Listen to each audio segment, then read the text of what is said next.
Selamat datang di channel Cerita Cinta. Channelnya cerita cinta romantis.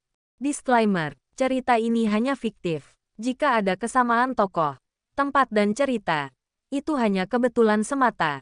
Tidak ada unsur kesengajaan. Sebelum lanjut jangan lupa like dan subscribe dulu. Suamiku dilamar janda kaya. Bagian ke-13. Senjata baru Mas Sigit. Cepat mandinya. Nak, lalu kita siap-siap pergi dari sini. Ayo, cepat. Titahku kepada Nada dan Rara. Lalu membawa Bima yang sudah selesai kumandikan keluar dari kamar mandi. Aku yakin, Bu Ajeng pasti marah besar lalu mengusirku. Ya, Tuhan. Kenapa aku nekat masak di restoran terkenalnya ini? Kamu, Bening, wanita itu sudah berdiri di hadapanku. Kak Runi ada di sampingnya. Hanya sedetik aku berani menatap wajah Bu Ajeng. Selanjutnya aku langsung menunduk menahan perasaan yang tidak karuan di dalam dadaku. Kedua mata teduhnya yang dulu selalu menatapku lembut itu sempat kulihat membulat sempurna. Mungkin dia tak percaya apa yang tengah disaksikan olehnya. Atau karena emosi padaku dan menahan murka. Matilah aku. Sepertinya dia sedang sangat marah. Aku merasa seperti itu. Bagaimana mungkin aku telah begitu nekat mengikuti bujukan Kak Runi? Coba. Bumbu rendang yang kuracik tadi, mungkin sangat mengecewakannya. Bumbu gulai ayam kampung yang kuolah tadi mungkin jauh dari rasa khas di restoran ini. Lalu bumbu gulai ikan nila tawar tadi. Ya, Tuhan, kenapa aku begitu berani? Bagaimana kalau aku dia suruh mengganti rugi? Kak kamu Bening, kan? Wanita parubaya menyentuh bahuku. Aku semakin menunduk. Iya, Bu, maaf. Saya telah lancang tadi, meracik bumbu masakan di restoran ibu. Saya juga sudah lancang menggunakan kamar mandi ini, untuk mandi anak-anak saya. Itu, di kamar mandi, ada anak saya 2 orang lagi. Saya juga sudah lancang, memberi makan anak-anak saya dengan makanan di restoran ini. Saya akan segera membawa anak-anak saya pergi. Maaf ya, Bu, Nada. Rara. Cepat, nak, ucapku sangat gugup. Ning, lihat ibu, tatap mata ibu.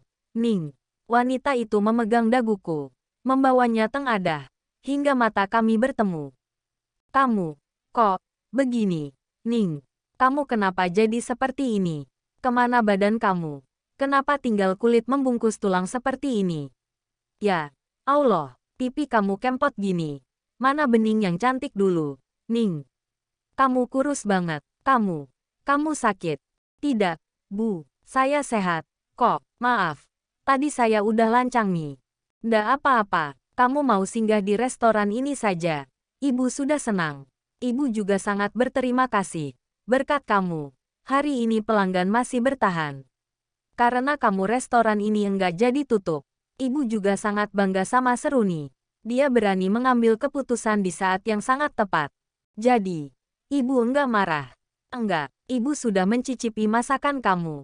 Uinak, persis seperti masakan ibu. Bedanya ya, itu, tetap kurang asin dikit. Kayak dulu. Kamu tetap belum berubah. Alhamdulillah, ibu enggak marah. Terima kasih, Bu. Mama, kami udah siap mandinya. Kita pergi sekarang. Ya, Nada dan Rara keluar dari kamar mandi. Ini anak-anakmu semua. Iya, Bu, salim nenek nak. Nada dan Rara bergantian menyalam Bu Ajeng. Kembali mata teduh Bu Ajeng memindai penampilan kedua putriku dengan tatapan yang tak ku mengerti. Mungkin dia merasa heran, entah iba, atau juga jijik. Aku tak berani memastikan. Kalian mau pulang? Ya, tapi, mobil suamimu belum datang untuk menjemput. Itu, kita ngobrol-ngobrol aja, dulu. Yuk, kita duduk di situ. Bu Ajeng berjalan ke arah meja bundar di dekat dapur. Kami mengikutinya. Ning, ngomong, bisik Kak Runi menyikut lenganku. Aku enggak berani. Kak, sahutku gelisah. Enggak apa-apa, ngomong aja, kata Kak Runi lagi masih berbisik. Duduk sini, kata Bu Ajeng menarik kursi dan mengangkat tubuh kecil Rara ke atasnya saat melihat Rara kesulitan untuk duduk. Namanya siapa? Sayang, tanya wanita parubaya itu ramah seraya menatap Rara dan Nada bergantian. Saya Rara. Nek, ini Kak Nada. Dan yang digendong mama itu adik Bima. Kita kabur dari rumah nenek tadi malam. Nek, papa kita punya pacar. Namanya Tante Yosa. Kata mama. Kita mah. Rara. Maaf. Bu. Putri saya Memnak suka ngelantur. Selaku menghentikan ocehan Rara. Ning. Bu Ajeng menatapku lekat. Maaf. Bu. Ucapku menunduk. Apa yang dibilang putri kamu? Benar. Begitu. Benar. Nek. Rara enggak boleh bohong. Kata mama. Kalau kita bohong. Nanti masuk neraka. Iya kan, Ma? Mama. Diem aja. Iya kan Kak Nada? Mama bilang begitu. Kan? Astaga. Anakku yang nomor 2 ini. Kenapa kelewat cerewet? Ya, Allah. Jadi, suami kamu selingkuh. Ning, apa yang ibu khawatirkan dulu terjadi. Toh, dulu sudah ibu peringatkan. Jangan nikah buru-buru. Tapi kamu enggak dengerin ibu. Sekarang kejadian. Toh, maaf, Bu. Saya salah. Saya enggak dengerin apa kata ibu. Maaf, Bu. Ibu udah menganggap kamu itu seperti anak sendiri. Ning, makanya ibu ingin yang terbaik buat kamu. Tapi kamu malah menganggap ibu menghalang-halangi kebahagiaanmu. Kamu malah nuduh ibu berat melepasmu karena bakal kehilangan pelayan terbaik. Iya, toh. Maaf, Bu. Ibu kecewa. Ning, kalau kamu bahagia, ibu ikut bangga. Tapi nyatanya kamu seperti ini. Lihat penampilanmu. Lihat anak-anakmu. Baju yang kalian pakai ini lebih jelek daripada kain sarbet dapur itu. Sadar enggak sih, kamu? Inggi, Bu. Ya, sudah. Sekarang apa rencanamu? Kamu datang ke sini pasti punya tujuan. Setelah 9 tahun kamu enggak pernah jenguk ibu.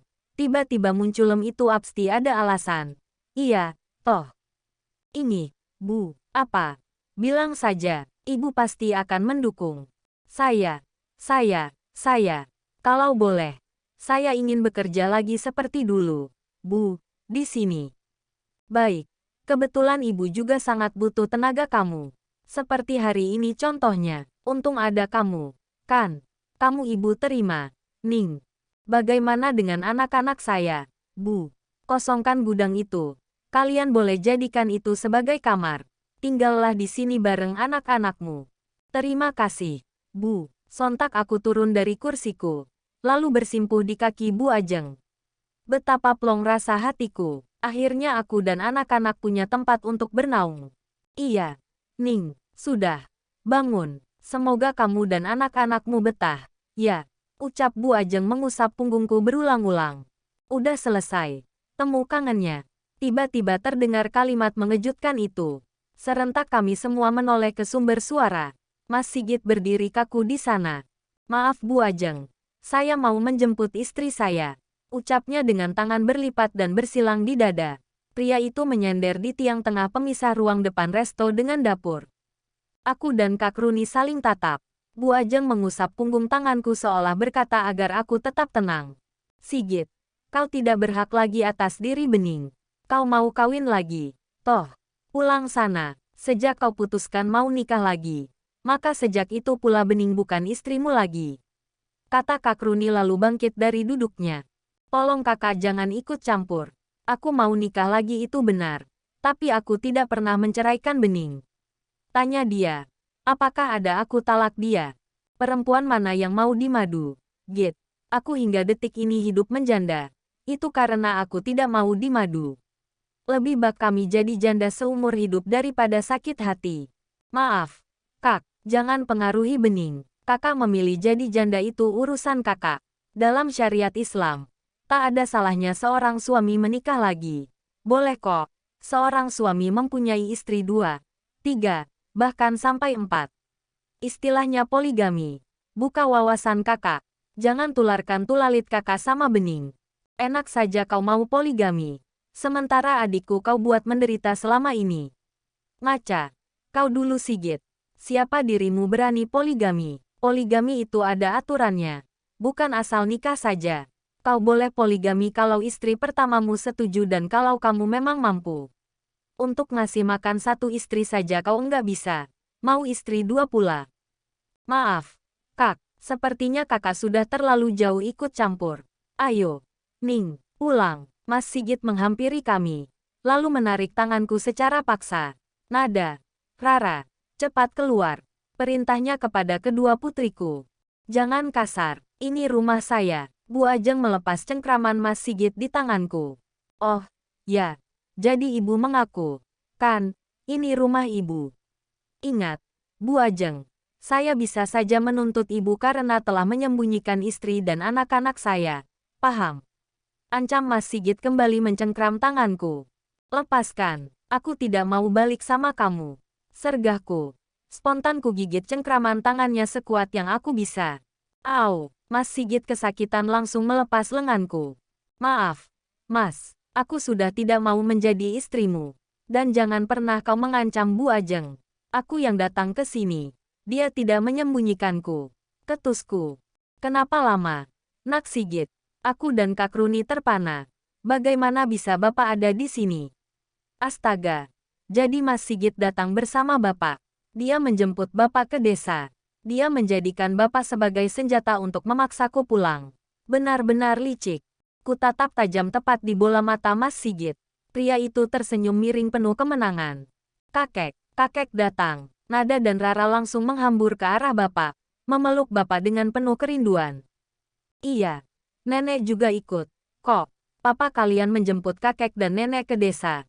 Katanya biar bisa ikut merayakan karena kalian udah punya rumah baru. Rumah sendiri, iya kan? Kakek dan nenek sangat senang. Akhirnya kalian nggak numpang lagi. Padahal nenek sedang sakit tadinya. Begitu dengar berita bagus ini, nenek langsung sembuh. Ayo temui nenek. Dia nunggu di mobil baru papa kalian. Ayo, sana. Kata Bapak dengan wajah begitu semringah. Nada dan Rara langsung berlari ke halaman restoran. Aku tersentak kaget. Bapak bilang apa barusan? Mas Sigit bilang kami punya rumah baru. Mas Sigit juga punya mobil baru. Dan Bapak terlihat begitu bangga. Bagaimana kalau Bapak dan Ibu tahu yang sesungguhnya? Ah, otakku rasanya mau pecah sekarang. Paklik, apa kabar? Kak Runi menyalam Bapak dengan takzim. Alhamdulillah baik. Runi. Bulekmu yang sakit-sakitan. Seminggu ini malah enggak bisa bangkit sama sekelai. Tapi begitu dengar kalau suami Bening sudah sukses, tiba-tiba dia bisa bangun. Hehehe. Bulikmu memang rada aneh. Oh, iya. Ibumu kirim salam. Anak wedokmu juga titip pesan. Katanya liburan sekolah nanti dia mau main ke kota. Jawab Bapak terlihat begitu bahagia. Kak Runi menoleh ke arahku. Tatapan yang sama resahnya sepertiku. Apa yang harus aku lakukan sekarang? Sanggupkah aku mengecewakan Bapak dan Ibu dengan mengatakan yang sebenarnya? Bahwa menantu yang dia banggakan itu sebenarnya penipu. Bahwa putrinya ini telah disakiti bahkan ingin dimadu. Ya, Tuhan. Mas Sigit, kau memang benar-benar licik. Aku kalah. Tidak, Mas Sigit tidak boleh menang. Aku harus menceritakan semuanya kepada Bapak sekarang. Mereka harus tahu yang sebenarnya. Sepahit apapun itu. Ini jagoannya. Sini. Sama kakek. Kakek rindu. Bapak meraih Bima dari gendonganku. Ning. Ayo. Bapak dan Ibu sudah tidak sabar mau lihat rumah baru kamu. Nduk. Lanjutnya lagi. Aku sudah tak tahan. Aku akan mengatakan semuanya sekarang. Maaf. Pak. Sebenarnya Bening dan Mas Sigit. Mama. Papa kakek. Nenek jatuh. Tolongin, nenek enggak gerak lagi. Kalimatku terjeda. Rara berteriak sambil berlari memanggil kami. Serentak kami ikut berlari ke halaman. Nada sedang berusaha mengangkat tubuh ibu yang tergeletak di atas paving blok. Mas Sigit dan Bapak langsung mengangkat tubuh ibu kembali ke dalam mobil. Nenek enggak sabar mau ketemu Mama. Dia maksa turun. Rupanya jatuh. Ma. Lapor Nada merasa bersalah. Kita bawa ke rumah sakit saja. Ya, sepertinya ibu pingsan. Usul Mas Sigit langsung menyalakan mesin mobilnya. Mobil Yosa tentu saja. Aku hanya bisa pasrah. Melihat kondisi ibu yang diam tak bergerak dan wajah seputih kapas membuat jantungku seolah berhenti berdegup. Bersambung.